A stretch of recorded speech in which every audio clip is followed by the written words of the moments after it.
All night had the four-masted ship Tarawak lain motionless in the drift of the Gulf Stream, for she had run into a calm patch, into a stark calm which had lasted now for 2 days and nights. On every side, had it been light, might have been seen dense masses of floating Gulf weed, studding the ocean even to the distant horizon. In places so large were the weed masses that they formed long, low banks that by daylight might have been mistaken for low-lying land. Upon the lee side of the poop deck, Duffy, one of the prentices, leaned with his elbows upon the rail and stared out across the hidden sea to where in the eastern horizon showed the first pink and lemon streamers of the dawn, faint, delicate streaks and washes of color. A period of time passed, and the surface of the leeward sea began to show a great expanse of gray, touched with odd, wavering belts of silver, and everywhere the black specks and islets of the weed. Presently, the red dome of the sun protruded itself into sight above the dark rim of the horizon, and abruptly the watching Duffy saw something, a great, shapeless bulk that lay some miles away to starboard and showed black and distinct against the gloomy red mass of the rising sun. "Something in sight to leeward, sir," he informed the mate, who was leaning, smoking, over the rail that ran across the break of the poop deck. "I can't just make out what it is." The mate rose from his easy position, stretched himself, yawned, and came across to the boy. "Whereabouts, Toby?" he asked, wearily and yawning again. "There, sir," said Duffy, alias Toby. "Broad away on the beam and right in the track of the sun. It looks something like a big houseboat or a haystack." The mate stared in the direction indicated and saw the thing which puzzled the boy, and immediately the tiredness went out of his eyes and face. "Pass me the glass off the skylight, Toby," he commanded, and the youth obeyed. After the mate had examined the strange object through his binoculars for maybe a minute, he passed them to Toby, telling him to take a squint and say what he made of it. "It looks like an old powder hulk, sir," exclaimed the lad after a while, and to this description the mate nodded agreement. Later, when the sun had risen somewhat, they were able to study the derelict with more exactness. She appeared to be a vessel of exceedingly old type, mastless, and upon the hull of which had been built a roof-like superstructure, the use of which they could not determine. She was lying just within the borders of one of the weed banks, and all her side was splotched with greenish growth. It was her position within the borders of the weed that suggested to the puzzled mate how so strange and unseaworthy-looking a craft had come so far abroad into the greatness of the ocean, for suddenly it occurred to him that she was neither more nor less than a derelict from the vast Sargasso Sea, a vessel that had possibly been lost to the world scores and scores of years gone, perhaps hundreds.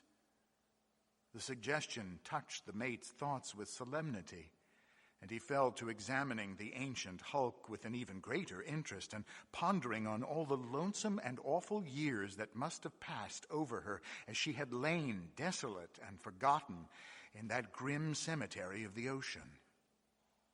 Through all that day, the derelict was an object of the most intense interest to those aboard the Tarawak, every glass in the ship being brought into use to examine her.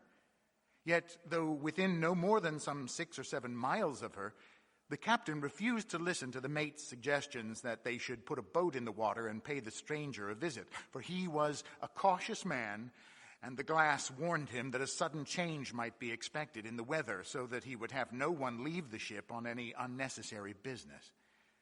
But for all that, he had caution. Curiosity was by no means lacking in him, and his telescope at intervals was turned on the ancient hulk through all the day.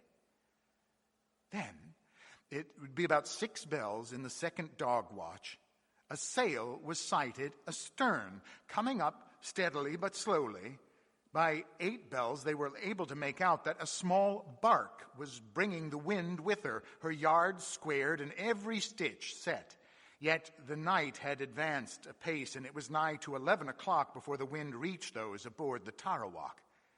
When at last it arrived, there was a slight rustling and quaking of canvas, and odd creaks here and there in the darkness amid the gear, as each portion of the running and standing rigging took up the strain. Beneath the bows and alongside there came gentle rippling noises as the vessel gathered way, and so for the better part of the next hour they slid through the water at something less than a couple of knots in the 60 minutes. To starboard of them, they could see the red light of the little bark, which had brought up the wind with her and was now forging slowly ahead, being better able, evidently, than the big, heavy Tarawak to take advantage of so slight a breeze. About 11:45, just after the relieving watch had been roused, lights were observed to be moving to and fro upon the small bark, and by midnight it was palpable that through some cause or other, she was dropping astern. When the mate arrived on deck to relieve the second, the latter officer informed him of the possibility that something unusual had occurred aboard the bark, telling of the lights about her decks and how that in the last quarter of an hour she had begun to drop astern. On hearing the second mate's account, the first sent one of the prentices for his night glasses, and when they were brought, studied the other vessel intently. That is, so well that as he was able to through the darkness, for even through the night glasses she showed only as a vague shape, surmounted by 3 dim towers of her masts and sails. And suddenly, the mate gave out a sharp exclamation, for beyond the bark there was something else shown dimly in the field of vision. He studied it with great intentness, ignoring for the instant the second's queries as to what it was that had caused him to exclaim. All at once he said, with a little note of excitement in his voice, "The derelict! The bark's run into the weed around that old hooker." The second mate gave a mutter of surprised assent and slapped the rail. "That's it," he said. "That's why we're passing her. And that explains the lights. If they're not fast in the weed, they probably run slap into the blessed derelict." "Well, one thing," said the mate, lowering his glasses and beginning to fumble for his pipe, "she won't have had enough way on her to do much damage." The second mate, who was still peering through his binoculars, murmured an absent agreement and continued to peer. The mate, for his part, filled and lit his pipe, remarking meanwhile to the unhearing second that the light breeze was dropping.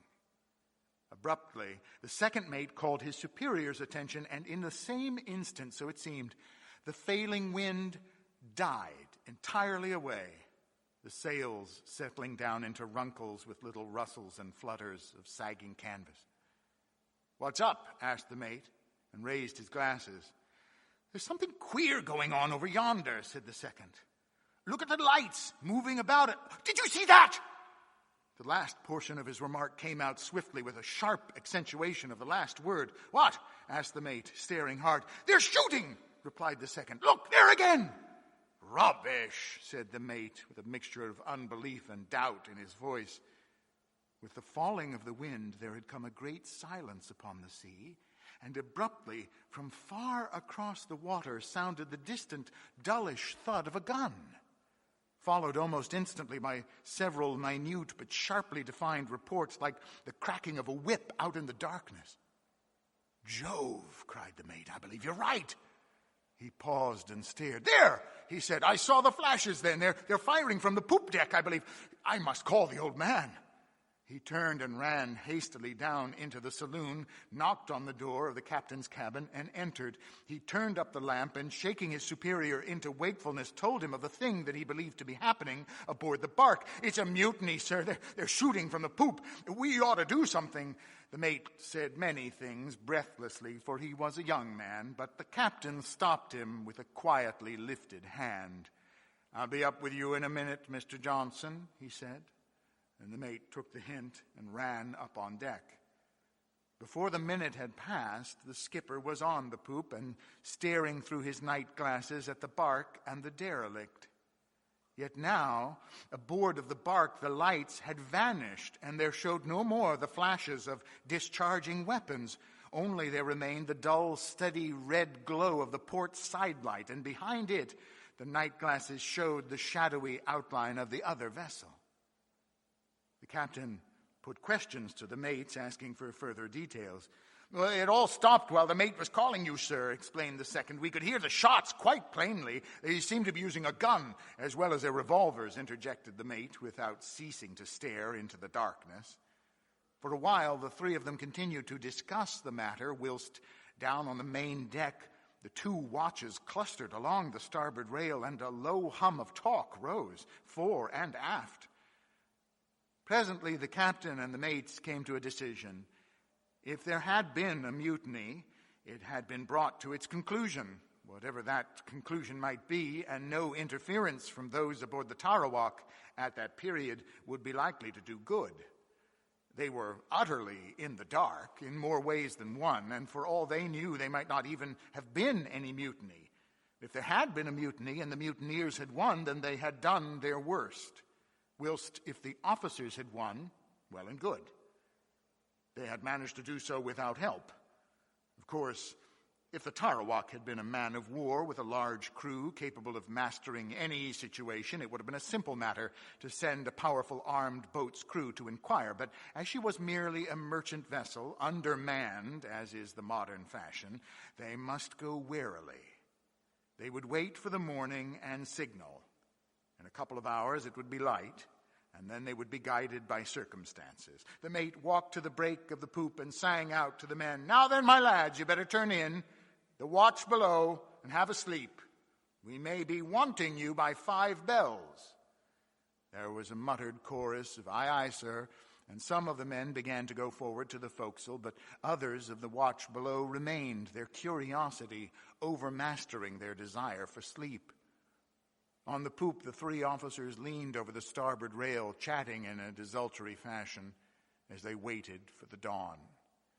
At some little distance hovered Duffy, who, as elder prentice just out of his time, had been given the post of acting third mate.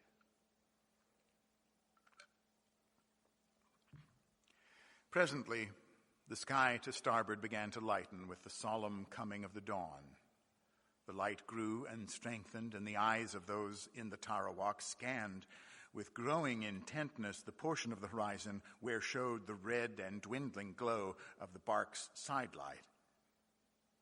And then, it was in that moment, when all the world is full of the silence of dawn, something passed over the quiet sea, coming out of the east. A very faint, long drawn-out, screaming, piping noise.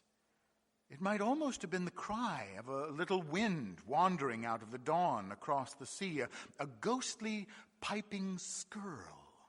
So attenuated and elusive was it, but there was in it a weird, almost threatening note that told the 3 on the poop it was no wind that made so dree and inhuman a sound. The noise ceased, dying out in an indefinite, mosquito-like shrilling, far and vague and minutely shrill. And so came the silence again. "I heard that last night when they were shooting," said the second mate, speaking very slowly and looking first at the skipper and then at the mate. "It was when you were below calling the captain," he added. "Shh," said the mate, and held up a warning hand. But though they listened, there came no further sound, and so they fell to disjointed questionings and guessed their answers as puzzled men will, and ever and anon they examined the bark through their glasses, but without discovering anything of note, save that when the light grew stronger, they perceived that her jib boom had struck through the superstructure of the Derelict, tearing a considerable gap therein. Presently, when the day had sufficiently advanced, the mate sung out to the third to take a couple of the prentices and pass up the signal flags and the code book. This was done, and a hoist made. But those in the bark took not the slightest heed, so that finally the captain bade them to make up the flags and return them to the locker. After that, he went down to consult the glass, and when he reappeared, he and the mates had a short discussion, after which orders were given to hoist out the starboard lifeboat This, in the course of half an hour, they managed, and after that 6 of the men and 2 of the prentices were ordered into her.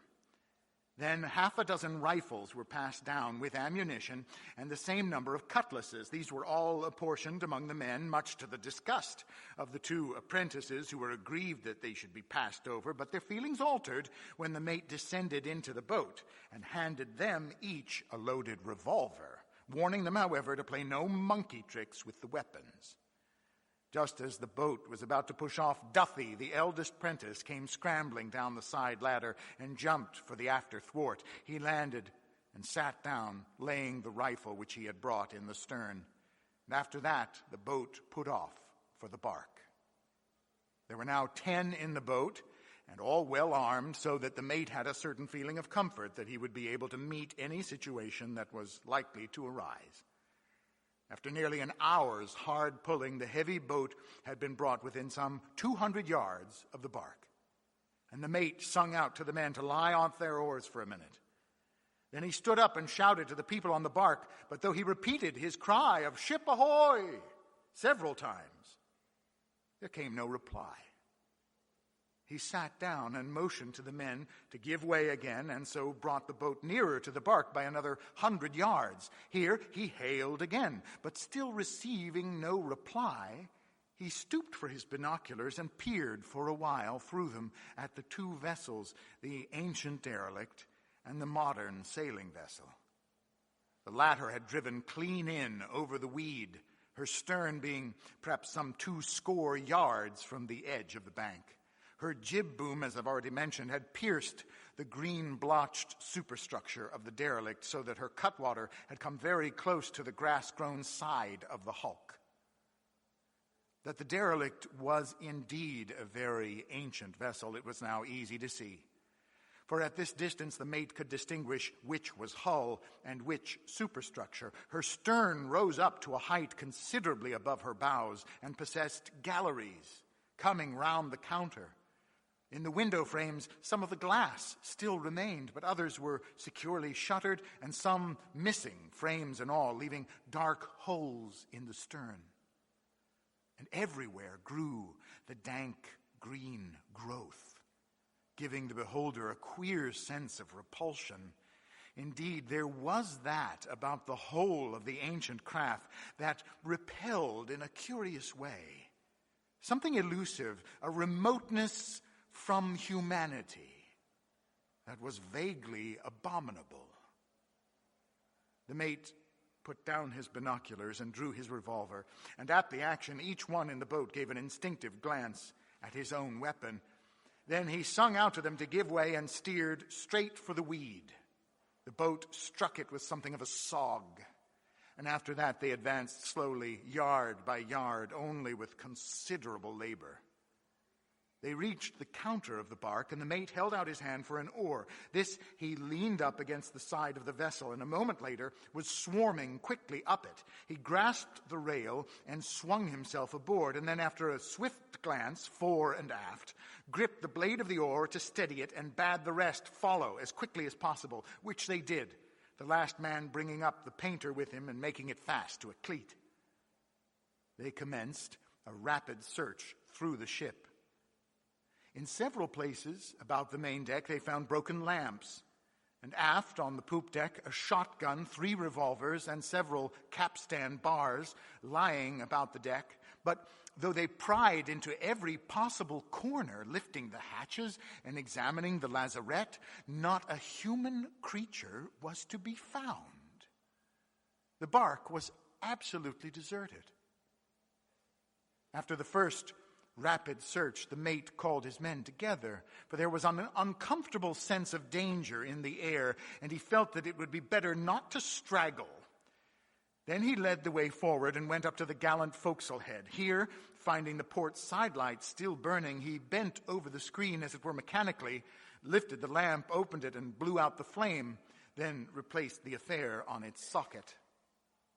After that, he climbed into the bows and out along the jib boom, beckoning to the others to follow, which they did, no man saying a word, and all holding their weapons handily, for each felt the oppressiveness of the incomprehensible about them. the mate reached the hole in the great superstructure and passed inside, the rest following. Here they found themselves in what looked something like a great, gloomy barracks, the floor of which was the deck of the ancient craft.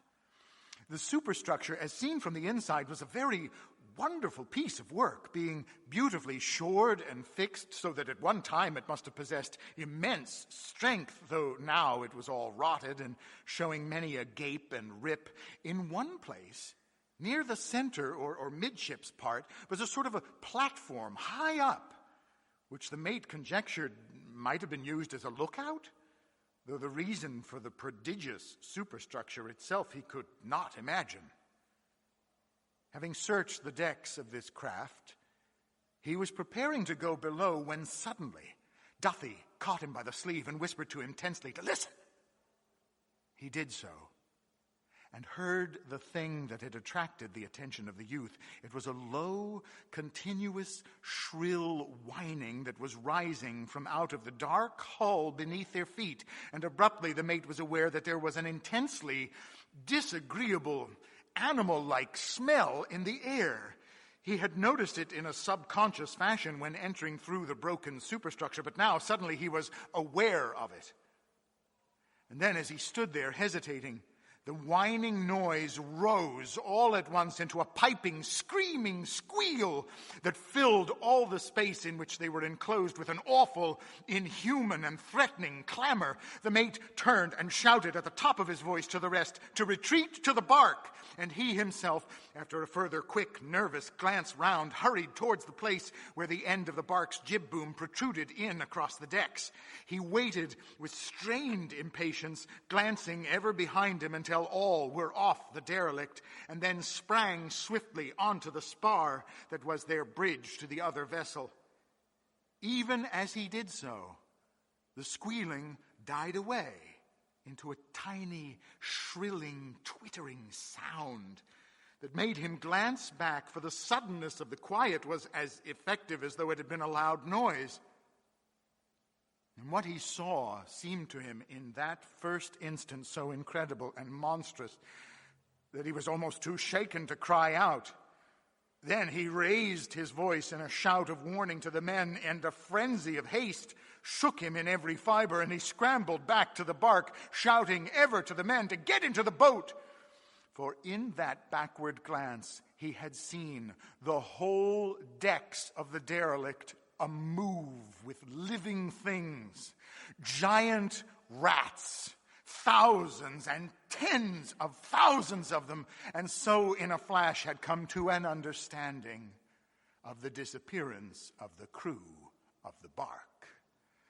He had reached the forecastle head now and was running for the steps, and behind him, making all the long slanting length of the jib boom black, were the rats racing after him. He made one leap to the main deck and ran. Behind sounded a queer, multitudinous pattering noise, swiftly surging upon him, and he reached the poop steps, and as he sprang up them, he felt a savage bite in his left calf. He was on the poop deck now and running with a stagger. A score of great rats leapt around him, and half a dozen hung grimly to his back, whilst one that had gripped his calf flogged madly from side to side as he raced on. He reached the rail, gripped it, and vaulted clean over and down into the weed. The rest were already in the boat, and strong hands and arms hove him aboard, whilst the others of the crew sweated in getting their little craft round from the ship. The rats still clung to the mate, but a few blows with a cutlass eased him of his murderous burden.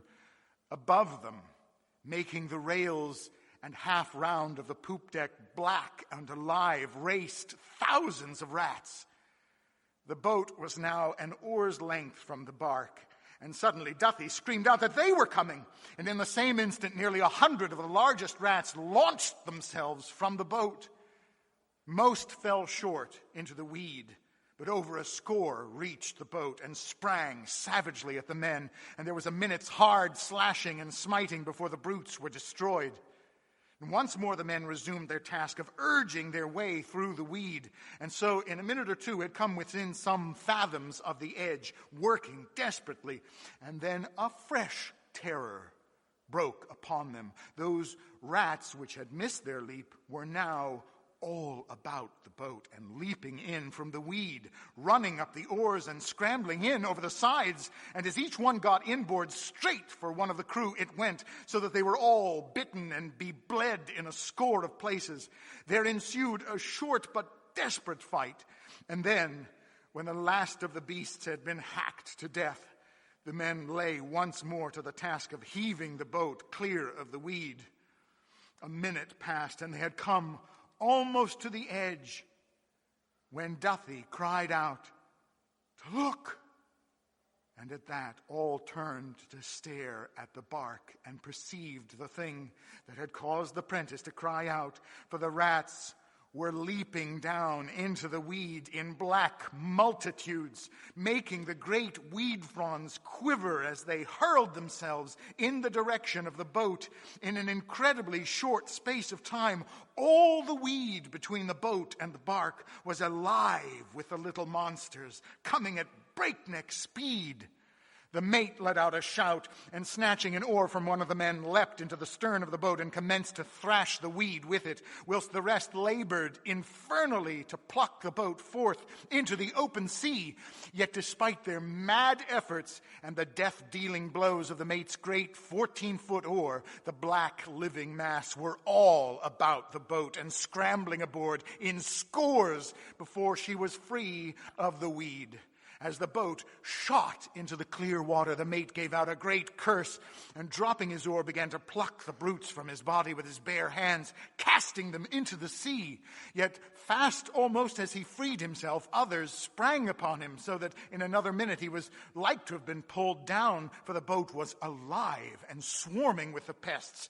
But that some of the men had got to work with their cutlasses and literally slashed the brutes to pieces, sometimes killing several with a single blow. And thus, in a while, the boat was freed once more, though it was a sorely wounded and frightened lot of men that manned her. The mate himself took an oar, as did all those who were able, and so they rowed slowly and painfully away from that hateful derelict, whose crew of monsters even then made the weed all a-heave with hideous life. From the Tarawak came urgent signals for them to haste, by which the mate knew that the storm, which the captain had feared, must be coming down upon the ship, and so spurred each one to greater endeavor, until at last they were under the shadow of their own vessel, with very thankful hearts and bodies bleeding, tired and faint. And slowly and painfully the boat's crew scrambled up the side ladder, and the boat was hoisted aboard, and they had no time to tell their tale, for the storm was upon them. It came half an hour later, sweeping down in a cloud of white fury from the eastward, and blotting out all vestiges of the mysterious derelict and the little bark which had proved her victim. And after that, for a weary day and night, they battled with the storm. When it passed, nothing was to be seen either of the two vessels or of the weed which had studded the sea before the storm, for they had been blown many a score of leagues to the westward of the spot, and so had no further chance, nor I ween inclination, to investigate further the mystery of that strange old derelict of a past time and her habitants of rats.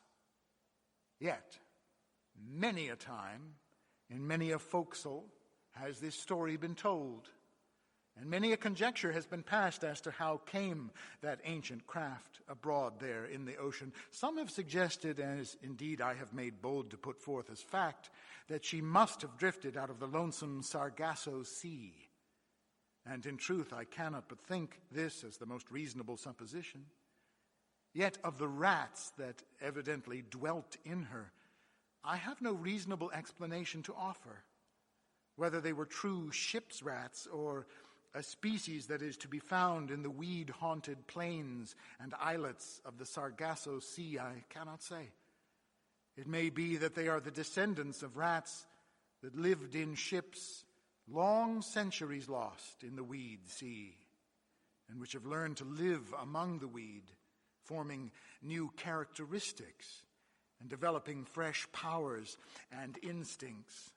And yet I cannot say, for I speak entirely without authority, and do but tell this story as it is told in the forecastle of many an old-time sailing ship, that dark, brine-tainted place where the young men learn somewhat of the mysteries of the all-mysterious sea.